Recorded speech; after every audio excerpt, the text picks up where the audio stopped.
अस्सलाम वालेकुम। आज हम 12वीं जमात के छठे सबक इस्तेमारियत यानी नौआबादियाती निज़ाम के ख़िलाफ़ हिंदुस्तान की जद्दोजहद, जिसे अंग्रेज़ी में इंडियन स्ट्रगल अगेंस्ट कॉलोनियलिज़म कहते हैं, तो इसके 3 पॉइंट्स का 3 नुकात का मुताला करने जा रहे हैं, जिसमें 6.3 जो है वो है इंडियन नेशनल कांग्रेस, जिसे हिंदुस्तानी कौमी तंजीम भी कहा गया है, उसके क़याम का पस मंज़र।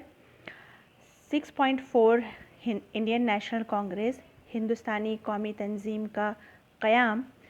और 6.5 एतदाल पसंद और इंतहा पसंद नज़रियात। पिछले लेक्चर में हमने इस्तेमारियत नौआबादियाती निज़ाम के ख़िलाफ़ हिंदुस्तान की जद्दोजहद, इस सबक में 1857 की आज़ादी की जो लड़ाई हुई है हिंदुस्तान में, उसकी जद्दोजहद के बारे में मालूमात हासिल की थी। और उसके बाद फिर हमने 1857 की जंग आज़ादी से मुताल्लिक़ मालूमात हासिल की थी। और उसके बाद हम यहाँ पर आ चुके थे कि 1857 की जंग आज़ादी की जो जद्दोजहद हुई है, उसके नताइज काफ़ी पुरअसर थे, जो हिंदुस्तानियों पर भी पड़े और जो अंग्रेज़ों पर भी पड़े।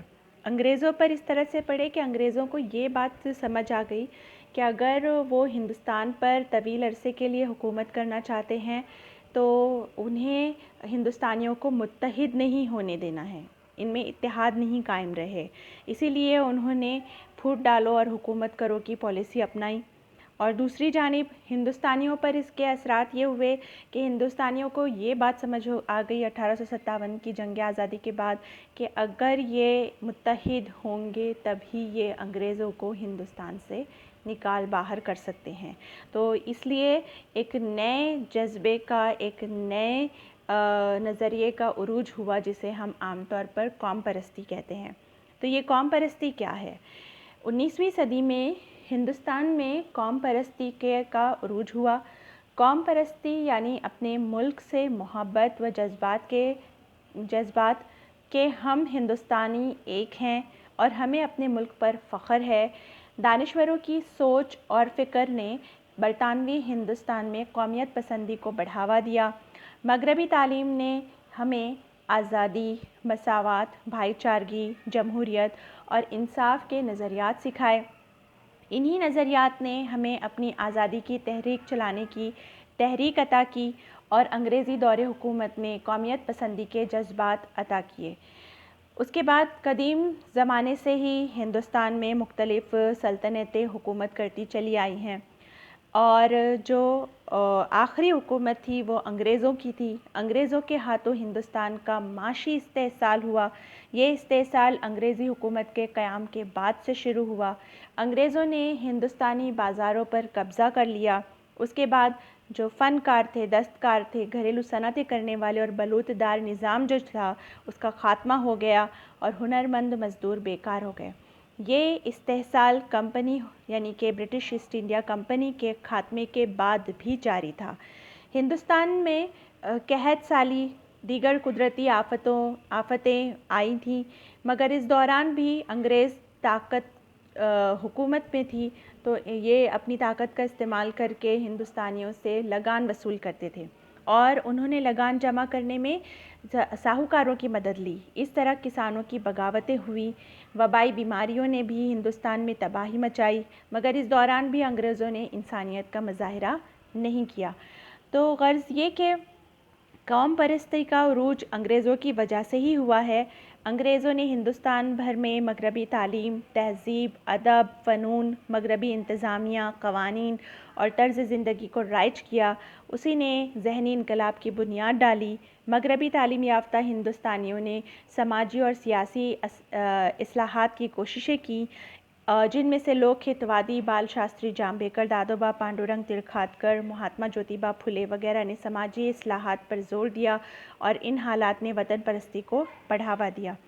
1835 में लॉर्ड विलियम बेंटिक ने अंग्रेज़ी ज़रिए तालीम को हिंदुस्तान में जारी किया, जिसका मकसद ये था कि हिंदुस्तान में जो अंग्रेज़ों को लगने वाले क्लर्क हैं उन्हें मुहैया करवाना, ताकि उन्हें बरतानिया से क्लर्क ना मंगवाने पड़े, ताकि इंतज़ामिया बेहतर ढंग से काम कर सके।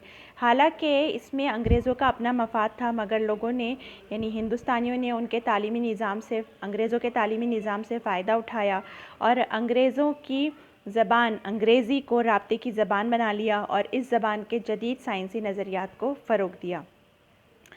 तो इस तरह से अंग्रेज़ों ने हिंदुस्तान में कुछ तख्लीकी काम भी किए, जैसे कि 1843 में पहली रेलवे कुलाबा से थाने तक चलाई गई। उसी तरह टेलीग्राफ पोस्ट सर्विस और दूसरे रस्ल रसायल के ज़राए भी जारी किए। इन तमाम ने हिंदुस्तानियों को आपसी राब्ते करने में रफ्तार अता की और उनका एक दूसरे से मिलजुल कर ख़यालात का लेन देन करना आसान हो गया और इन सभी ने लोगों के दिलों में एक यकजहती के जज्बात पैदा किए। हिंदुस्तान भर में अंग्रेज़ों के ख़िलाफ़ बगावतें शुरू हो चुकी थीं। उनमें से ख़ासकर जो थी वो उमाजी नायक की, रामोशियों की, भीलों की, कोलियों की बगावतें थीं, जिसके बारे में हमने पिछले पॉइंट में पढ़ चुके हैं।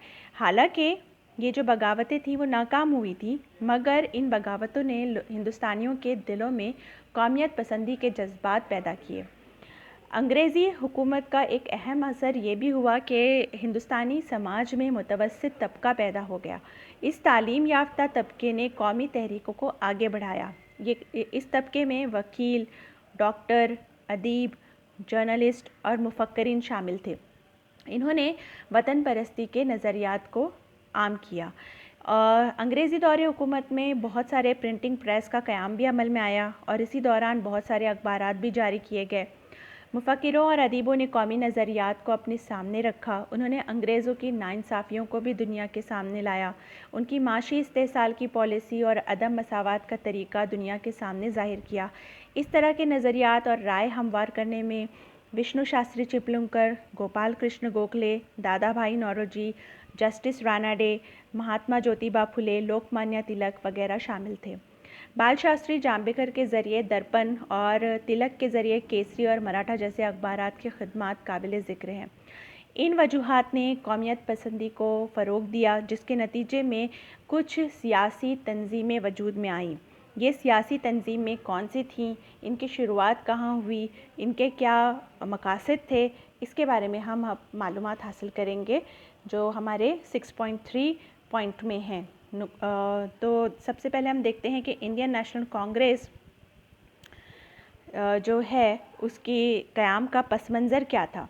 इंडियन नेशनल कांग्रेस के क़याम का पस मंज़र आपकी स्क्रीन पे जो नक्शा नज़र आ रहा है हिंदुस्तान का, वो नक्शा है जहाँ पे 1857 की जंग आज़ादी हुई। अंग्रेज़ों ने जो इलाकों पर कब्ज़ा हासिल कर लिया था वो इलाके इसमें बताए गए हैं इस नक्शे में, और जंग के अहम मकामात जो हैं वो डॉट्स के ज़रिए बताए गए हैं और भारत की मौजूदा बैरूनी सरहद भी इसमें बताई गई, क्योंकि इस नक्शे में हिंदुस्तान का वो नक्शा है ये जो आज़ादी से कब्ल का था। ठीक है, तो अब हम इंडियन नेशनल कांग्रेस के क़याम का पस मंज़र जानेंगे कि ये कैसे कायम हुई।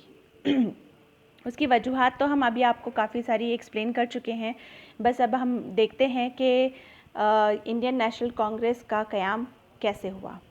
हिंदुस्तानी कौमी तंजीम का क़याम ये आज़ादी की जद्दोजहद में 1857 के बाद का एक अहम वाक़या है।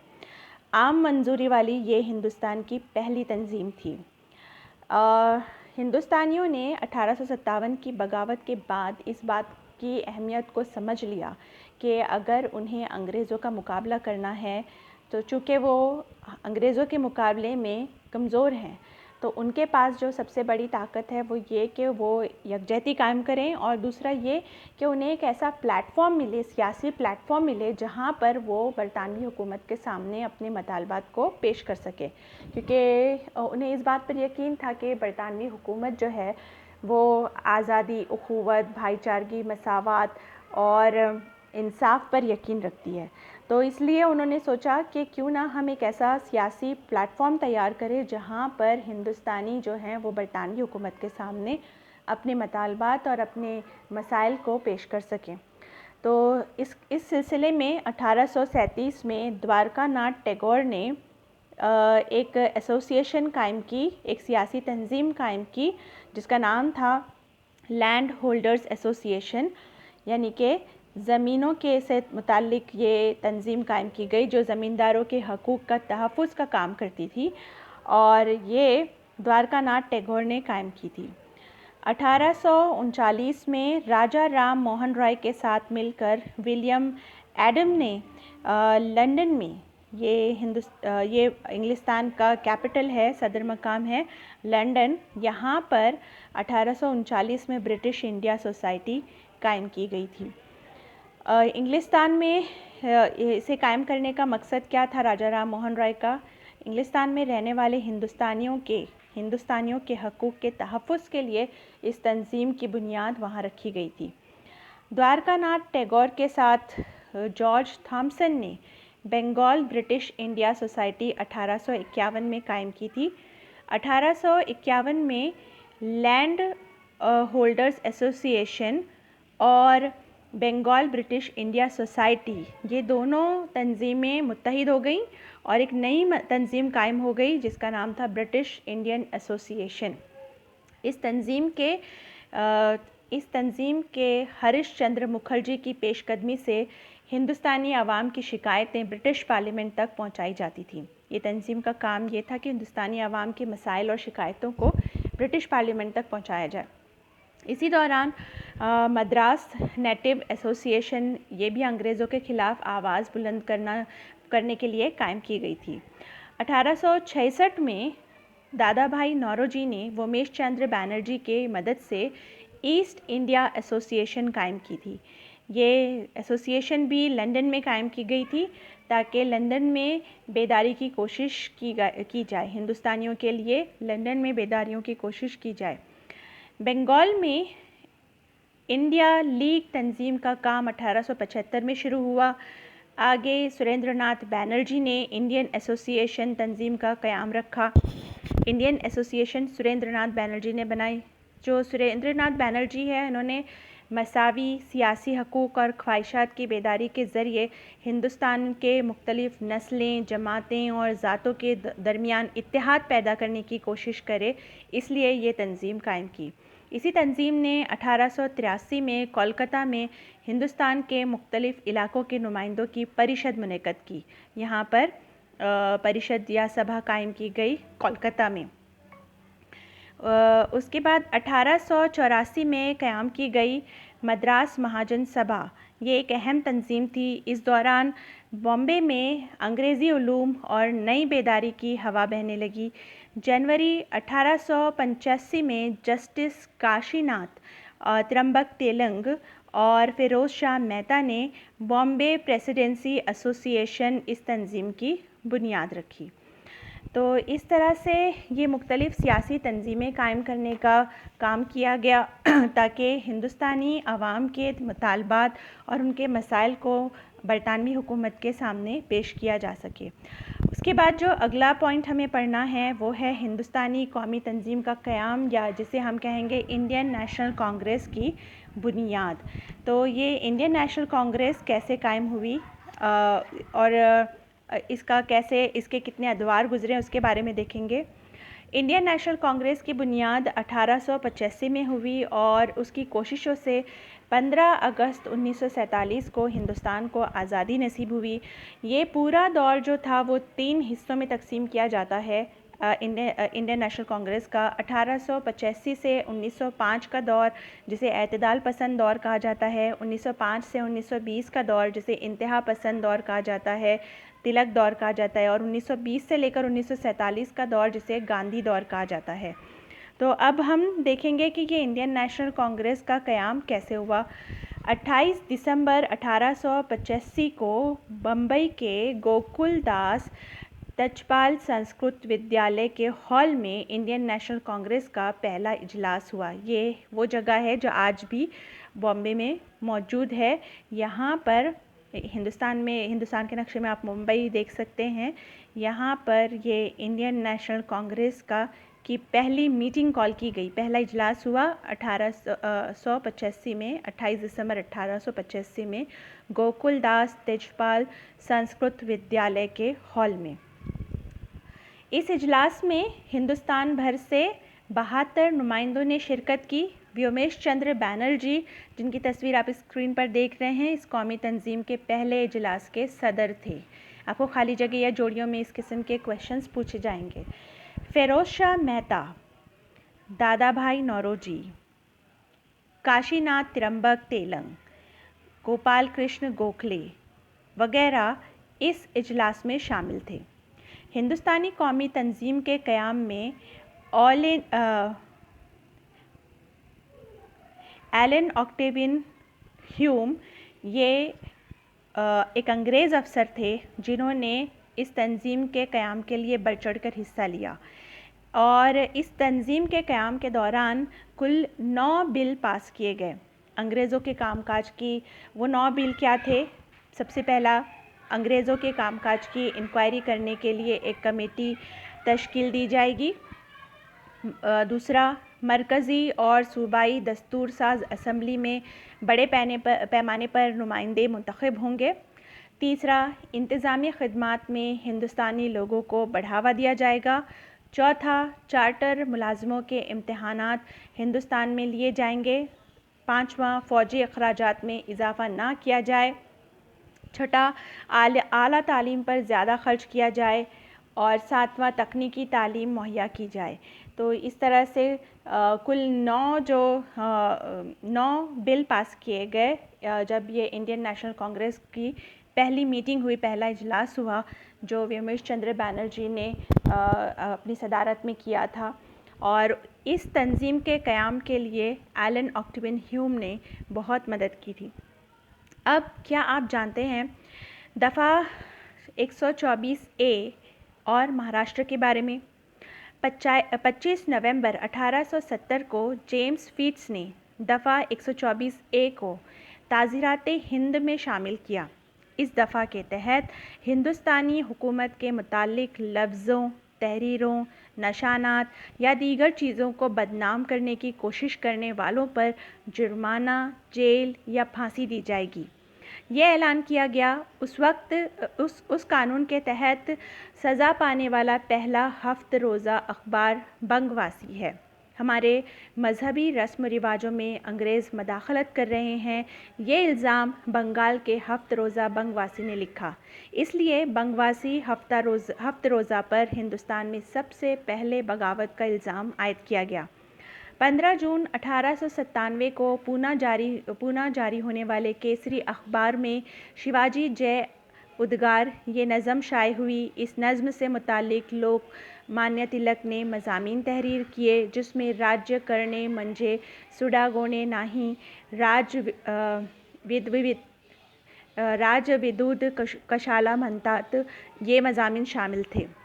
हुकूमत के ख़िलाफ़ बेचैनी पैदा करने के इल्ज़ाम में दफ़ा 124A के तहत बागी ठहराकर सज़ा पाने वाले मान्य तिलक ये हिंदुस्तान के पहले मदीर थे। इन पर बगावत का इल्ज़ाम आयद करके लोकमान्य तिलक को मंडाले की जेल में भेज दिया गया था, जिसके बारे में हम आगे देखेंगे। 14 मार्च 1878 को मकामी ज़बान न्यूज़पेपर एक्ट आयद किया गया। इस एक्ट के तहत हिंदुस्तान में ब्रिटिश हुकूमत के मुताल्लिक तहरीरों के ज़रिए बदनामी करने के साथ साथ लोगों में ज़ात और मज़हब के नाम से एक दूसरे से मुताल्लिक नफ़रत फैलाने वाली तहरीरें लिखना और शाये करना, इन गुनाहों के ख़िलाफ़ इक़दामात किए गए। इस एक्ट की मुखालिफत में कोलकाता में मकामी अखबारात का इजलास मुनक़्क़द किया गया। मकामी मदीरों के इजलास में हुकूमत के ज़ुल्मी एक्ट की मुखालिफत करने का मशवरा 2 मराठी लोगों ने दिया। गणेश वासुदेव जोशी उर्फ सार्वजनिक काका और जस्टिस महादेव गोविंद रानाडे इस इजलास के इनेकाद में अहम रोल अदा किया। इन्होंने मंदरजा बाला एक्ट, जिसे हम दफ़ा 124A कह रहे हैं, इसके तहत अंग्रेज़ी हुकूमत ने मराठी ज़बान की तकरीबन 210 किताबें ज़ब्त कर लीं। महाराष्ट्र में शिवरान प्रांचे और गणेश दामोदर सावरकर के ख़िलाफ़ केस चलाया गया। सावरकर की तस्वीर आप विनायक दामोदर सावरकर की तस्वीर आप जो है स्क्रीन पर देख रहे हैं। इन्होंने 1857 से स्वतंत्र समर ये किताब लिखी थी। तो इनकी इस किताब को ज़ब्त करके इनके ये जो एक्ट के तहत है उनकी किताब को ज़ब्त कर लिया गया। अब हमें देखना है कि Indian National Congress party Indian National Congress तंजीम जो कायम हुई थी, उसका तंजीम के अंदर दो नज़रियात पाए जाते थे। एक था एतदाल पसंद नज़रिया और दूसरा था इंतहा पसंद नज़रिया। तो ये सबसे पहले हम समझने की कोशिश करेंगे कि एतदाल पसंद नज़रिया क्या होता है और इंतहा पसंद नज़रिया क्या होता है। तो एतदाल पसंद नज़रिया जो है वो इंडियन नेशनल कांग्रेस का अपने क़याम से 20 साल तक का जो दौर है वो एतदाल पसंद के नाम से जाना जाता है। 1885 से लेकर 1905 तक, 1885 से 1905 तक का दौर जो है वो एतदाल पसंद दौर कहलाता है। इस दौर में एतदाल पसंद लीडरान का कांग्रेस में गलबा था। उन्हें अंग्रेज़ों के ख़िलाफ़ उन्हें अंग्रेज़ों के इंसाफ पर यकीन था और वह ऐसा मानते थे कि अंग्रेज़ों की मदद से हिंदुस्तान की हर शोबे में तरक्की हासिल की जा सकती है। इसलिए इस दौर में एतदाल पसंदों का मकसद हिंदुस्तान की आज़ादी हासिल करना नहीं था, बल्कि अंग्रेज़ों का ताउन हासिल करना था और वह अपने मकसद आज़ादी को हासिल करने के लिए दस्तूरी तरीके के इस्तेमाल पर ज़ोर देते थे। इसलिए उनका तरीक़ेकार हुकूमत से अपील करना, दरख्वास्त करना और हुकूमत तक अपने नुमाइंदों को भेजकर अपील करवाना था। Dadabhai Naoroji, Pherozeshah Mehta, Gopal Krishna Gokhale, justice Ranade, justice Telang, ये इब्तदाई लीडरान थे। ये सभी बैरूनी मुल्क से पढ़कर आए थे, हिंदुस्तान आए थे, जिन्हें अंग्रेज़ इंसाफ, आज़ाद ख़याली और जमहूरियत पर मुकम्मल भरोसा था और वह ऐसा मानते थे कि अंग्रेज़ हिंदुस्तान को एक अमन पसंद, तरक्की याफ्ता और सेहतमंद माशरा फ़राहम करेंगे। वो अंग्रेज़ों की मुखालिफत में खून खराबा, तशद्दुद और जायदाद की लूटमार जैसे तरीक़ों के ख़िलाफ़ थे, क्योंकि इस तरह के कामों से कौमी नज़रियात भी तबाह हो सकते थे। वो पुरअमन तरीक़े जैसे अपील और नुमाइंदे भेजना पसंद करते थे। उनका मानना था कि हो सकता है इसका कोई नतीजा ना निकले, लेकिन उससे मसले ज़रूर हल हो जाएंगे। जिस हल में देर होना मुमकिन है। मुख्तसर ये कि वो सिर्फ़ कानूनन जायज़ तरीके इस्तेमाल करना चाहते थे। ऐसा मशवरा भी दिया गया था कि अंग्रेज़ों की इंतज़ामी सरगर्मियों की ट्रेनिंग लेकर इससे हिंदुस्तानी तरक्की में तेज़ी लाई जा सकती है। तो इस तरह से जो लीडरान हैं वो अंग्रेज़ी हुकूमत के पास दरख्वास्त भेजते थे और ये तरीक़ा उन्होंने अपनाया था। जबकि इंतहा पसंद कौन थे? इंतहा पसंद का जो दौर है वो 1905 से 1920 का दौर गुज़रा है और इंतहा पसंद के दौर के जो ख़यालात रखने वाले और उनके ख़यालात क्या थे उसके बारे में हम जान लेंगे कि इंतहा पसंद दौर कहा किसे जाता है। जिस वक्त कांग्रेस मुट्ठी भर एतदाल पसंदों की रहनुमाई में आगे बढ़ रही थी, उस दौर में नौजवानों को यकीन हो गया था कि जमहूरी तौर तरीक़ों से अपने मकासद हासिल नहीं कर सकते थे। 1892 से ही नौजवान कांग्रेसियों का दिल अंग्रेज़ों की हिमायत से ऊब चुका था। वह अंग्रेज़ों की हिमायत वाली कानूनी तहरीक जो एतदाल पसंदों ने अपनाई हुई थी, जैसे दरख्वास्त देना, अपील करना वगैरह, इन तमाम पर से नौजवानों का यकीन खो चुका था। उनकी जगह उन्होंने एहतजाज करना, स्वदेशी को फैलाना, कौमी तालीम प्रोग्राम, वतन परस्ती के जज्बात फैलाने वाली तहरीकें शुरू की। इन तहरीकों में नौजवान कांग्रेसी मुलव्विस हुए, इसलिए हम इस दौर को इंतहा पसंद दौर कहते हैं। इंतहा पसंदों का फ़लसफ़ा बुनियादी और पुख्ता था। चूँकि हम जानते हैं कि नागुज़ैर हालात के तहत ही किसी तंज़ीम के बुनियादी तरीक़े मुनज़्ज़म किए जाते हैं। जब ख़यालात पुराने और फ़रसुदा हो जाते हैं तभी नए ख़यालात मौसर साबित होते हैं और इन्हें मुनासिब फ़लसफ़े की बुनियाद पर मजबूती अता की जाती है। इंतहा पसंदों का मानना था कि अंग्रेज़ों की इंसाफ पसंदी के भरोसे स्वराज की, आज़ादी की उम्मीद लगाना बेकार और फ़जूल काम है। इसे हासिल करने के लिए हमें लड़ना होगा, हमें अपने इत्तेहाद और ताकत का मुज़ाहरा करना होगा। इसके लिए हमारी तहरीकें कौमी और वसी पैमाने पर होनी चाहिए, ना कि ज़ात और ग्रुप की बुनियाद पर। अंग्रेज़ों की ग़ुलामी का तौक हमें उतार फेंकना चाहिए और सियासी माशी इस्लाहात को इसका ज़रिया बनाना चाहिए। इंतहा पसंदों का मानना था कि ज़बरदस्त एहतजाज और तहरीक वक्त की ज़रूरत है। तो ये ख़यालात आपके सामने हमने पेश कर दिया जो एतदाल पसंदों के थे और इंतहा पसंदों के थे।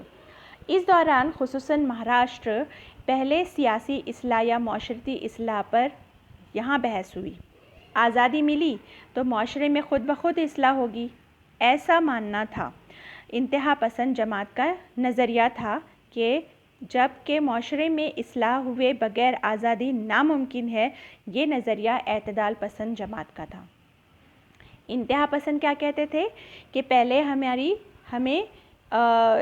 हमें आज़ादी मिल जाए तो हमारी इस्लाह खुद ब खुद हो जाएगी, जबकि एतदाल पसंदों का मानना था कि पहले हमें अपनी इस्लाह करनी होगी, तब जाके हम माशरे में आज़ादी ला सकते हैं या हमारी आज़ादी हो सकती है।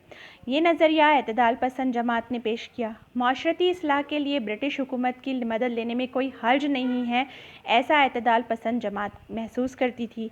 इस जमात को एतदाल पसंद कहा गया।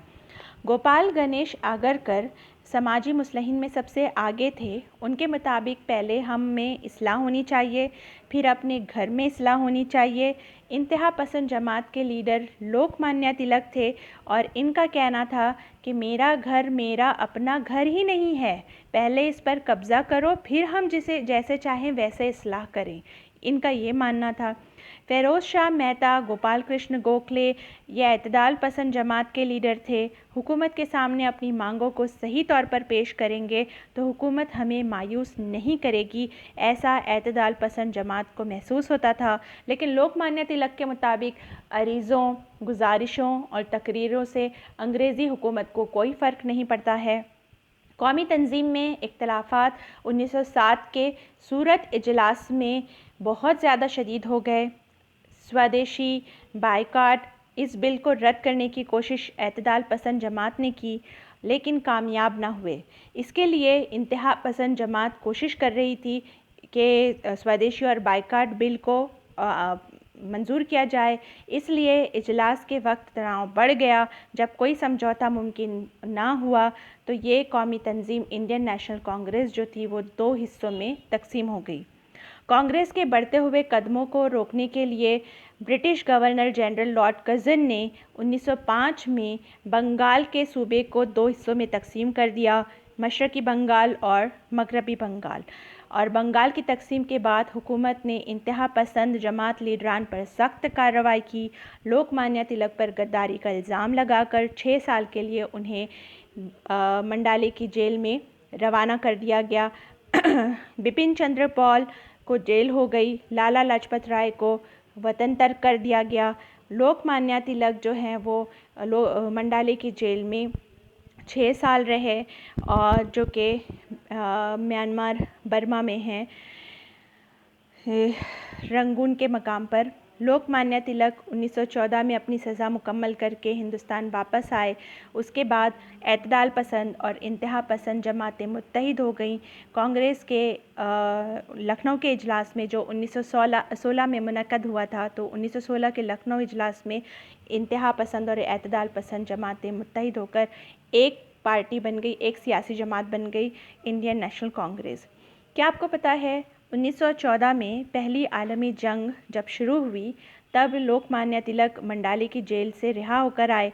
अंग्रेज़ी सल्तनत जंग की मुश्किलात में घिरी हुई थी। अंग्रेज़ी सल्तनत आलमी जंग का हिस्सा थी और उसमें लड़ने के लिए अंग्रेज़ों को फ़ौजियों की ज़रूरत थी। तो उन अंग्रेज़ी सल्तनत ने हिंदुस्तानियों से मुतालबा किया कि वो हिंदुस्तान के लोगों को अपनी जानिब से आलमी जंग में लड़वाना चाह रहे थे। तो उस वक्त लोकमान्य तिलक ने कहा कि हम स्वराज के मद्देनज़र इस वक्त से फ़ायदा उठा सकते हैं।